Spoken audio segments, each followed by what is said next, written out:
This is activity 6.3, Galileo's famous ramp experiment. You'll need to have your copy of this page ready to go. We're going to graph some data on here in a minute, but first you need to have another piece of paper handy so that you can jot down notes about the data. For example, when we measure 1 foot, we'll write 1, and let's say that'll be 1.5. And then at the 2 foot mark, 2.25, at the 3 foot mark, like this, so that you can refer to this data. So get a piece of scrap paper and get ready to write these down. Now we'll watch the video, you write your little data chart, and then we'll come back and we'll graph that data here. The ramp I've constructed here is 22 feet long, which is about the same length as Galileo's ramp. I've marked it in feet because I had a measuring tape that was marked in feet. It doesn't really matter what unit you use, you'll get the same results on a graph. So if you construct a shorter ramp, your data will be different, the actual numbers will be different, but when you graph it, the shape should be the same. We're going to use a steel ball. Galileo used a bronze ball, so hopefully the steel ball will be about the same. And I've discovered by doing it wrong that it's very important that the track is straight. We had a little sag, that the books were too low, and it altered the data. So hopefully I have it arranged so that the track is nice and straight. I just thought I'd say that in case you try doing this at home, just to let you know it's super important to make sure that it's straight, doesn't have any humps or dips. So let's start collecting data. I'm going to put the ball on the 1 and say go. And that is 1.43. I'll do it again and see if we get the same thing. 1.5. So use 1.5 on your graph. It's easy to graph 1.5. All right, we have some tape here because there's little sections in the track where it's joined and a little bump is giving us trouble. See, we don't want that. So I'm going to try to start it. This was 2. Our 2 number might be a little bit off because I'm going to start it just a little bit to the side here, but let's try it. Okay, so 2.3 I got for that. Try it one more time. I got 2.1, so maybe 2 1/4. We'll split the difference and say 2.25. Okay, so let's try 3.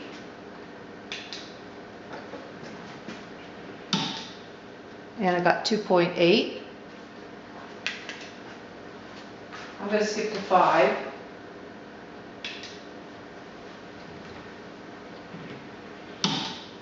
And I got 3.8. Okay, I'm going to skip up to 9. I'm going to do 9 feet.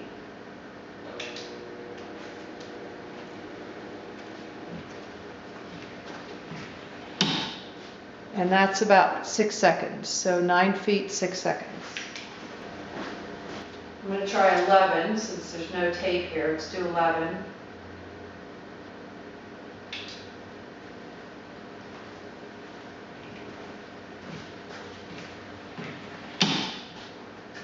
All right, I got 6.5, so that data point might not fit exactly, but let's keep going.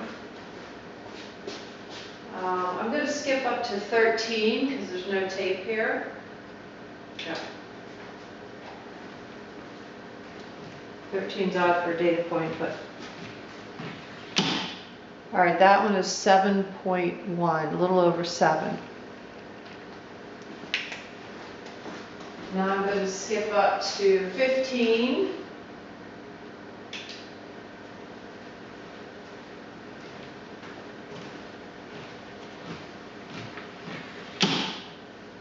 That's 7.5.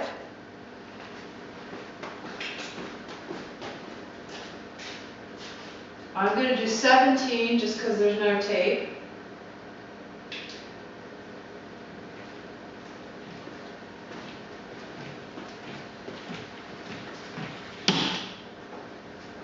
.69, so about 7.7. This is 20.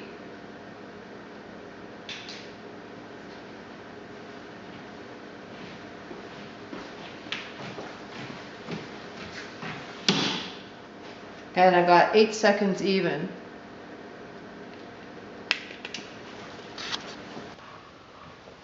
The first thing we need to do on this graph is label it. You can see that there's little hash marks, but it's blank. So we're going to make the bottom line time.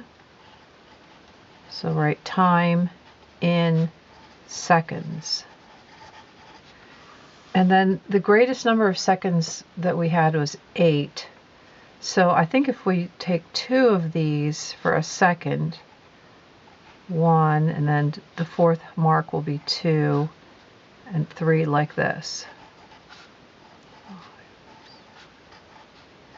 And then that'll make it very easy to graph something like 3.5. We'll have a mark between the 3 and the 4, and we'll know exactly where that is. And even like quarters, so 3 1/4 would be halfway between the 3 mark and the 3.5 mark. So mark those seconds down there. And then the side going up is going to be our distance, and if you're using the data in the video, it's going to be feet. So we'll put on this side distance in feet. And then I think we can just use each little mark as a foot. 1, 2, 3, 4, 5. And you don't have to write in all of them if you want to do the first 5 and then 6, 7, 8, 9, 10, right where the 10 is. 11, 12, 13, 14, 15, 16, 17, 18, 19, 20. So when the ball started at 1 foot, I think it was 1.5, 1.5. So you want to start at the 1 foot mark and go over to the 1.5 mark and then put a dot like this. Hopefully that's big enough. Let me zoom in a little bit here. Okay. And then at the 2 foot mark, we'll go over to the 2.25. So that'll be right about here, halfway between the 2 and the 2.5 mark, right on the 2 line there. And then for 3, we got 2.8. So that'll be a little bit before the 3. And then we jump to 5. You go over to 3.8, so a little bit before the 4 mark.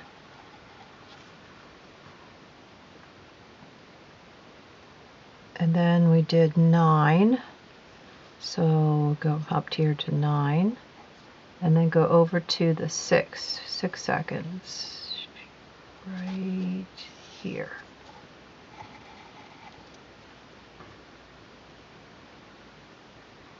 And then at the 11, it was 6.5.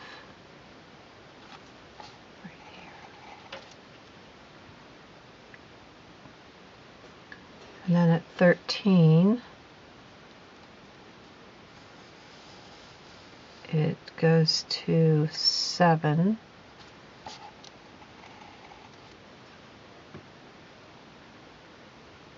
And then at 15, it was 7.5.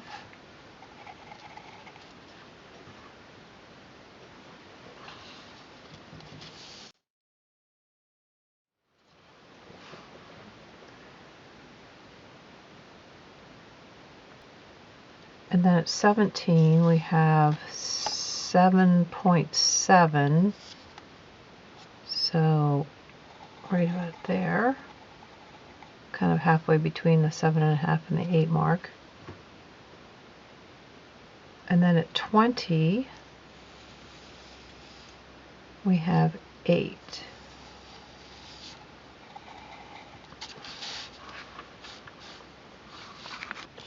Now I can back out and we can see the overall trend of our dots. So obviously this is a curve that we've seen before a couple times, right? This is this exponential curve. So you're going to start at 0, because if you started at the 0 mark, it would be 0 seconds. So we know 0 is on there. And so we do a best fit curve. So even if one of your data points is sort of a little bit out of line, you draw a curve. Like that one might be what should have been a little bit over maybe, but you draw a curve, this nice smooth curve. See how I missed that one a little bit, but that's okay. Our best fit curve goes like this. So this looks like a parabola, doesn't it?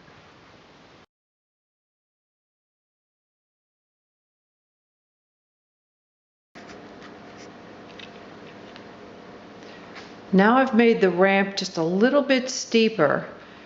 So let's see what happens at 1.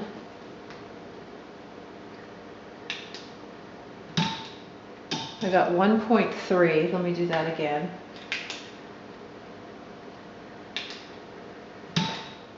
Now I got 1.2. So let's say 1.25, 1.25 for number 1, for 1 foot. Let's go to 3 feet. At the 3 we get 2.2. I'll do it one more time, see if we get the same thing. Yeah, 2.29, so about 2.25.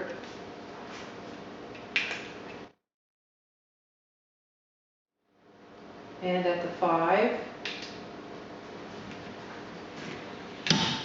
I got 3 right on the dot, so at 5 feet it's 3 seconds.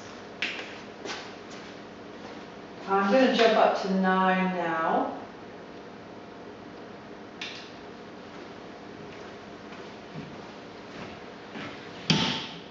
At 9 I got 4.7.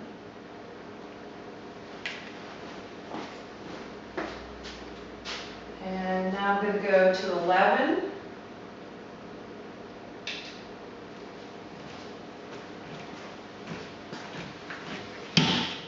I got 5.1, so a little over 5. And I'm going to jump up, I'm going to do 15 now, 15.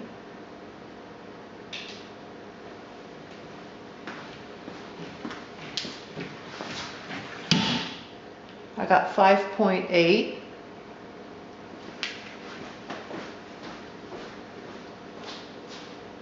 Let's see, I'll do 17.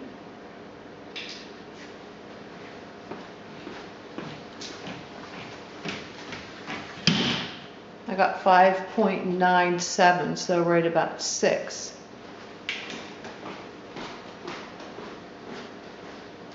Here is 19.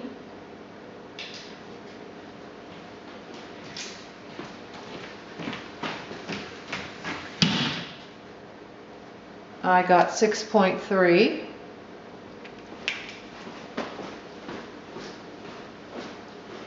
And I'm going to do 21.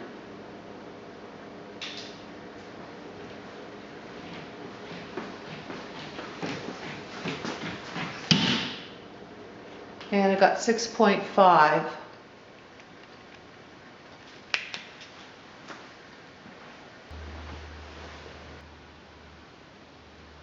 I'm going to put the data for the steeper ramp on the same graph.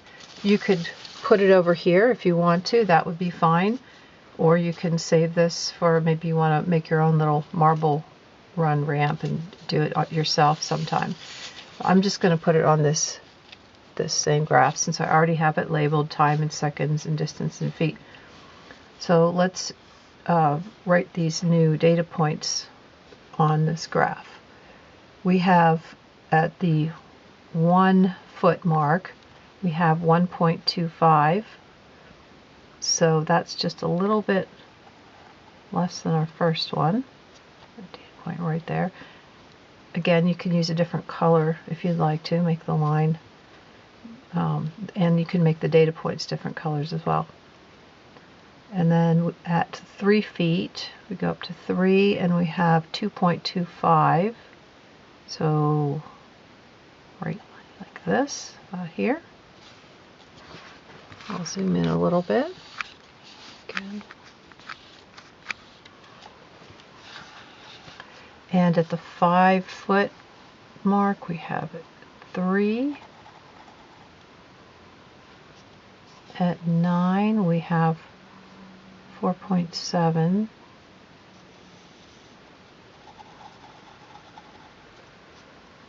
At the 11 mark, we have 5.1, so just a little after the 5. At the 15 foot mark, we've got 5.8, so a little before 6. And at the 17 mark was 5.97, which is basically 6. So kind of right on the 6. And then at 19 we had 6.3.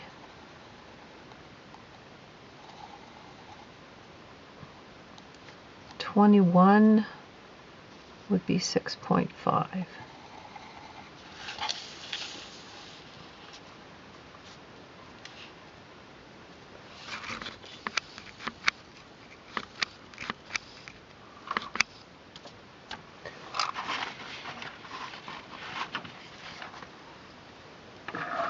So I'll take a colored pencil for this one. So we can see this shape is very similar. It's a little bit steeper.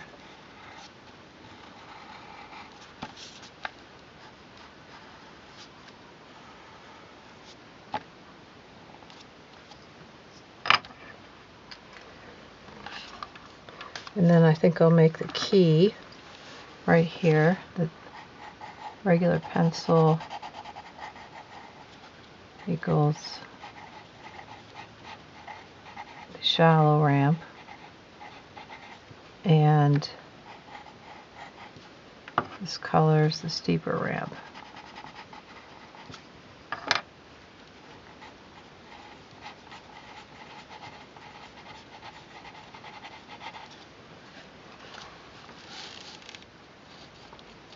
Now, an interesting thing to think about is if we extrapolate, remember extrapolating is if we took this curve, we just made this curve continue on up like this, kept the shape going, how high would it go?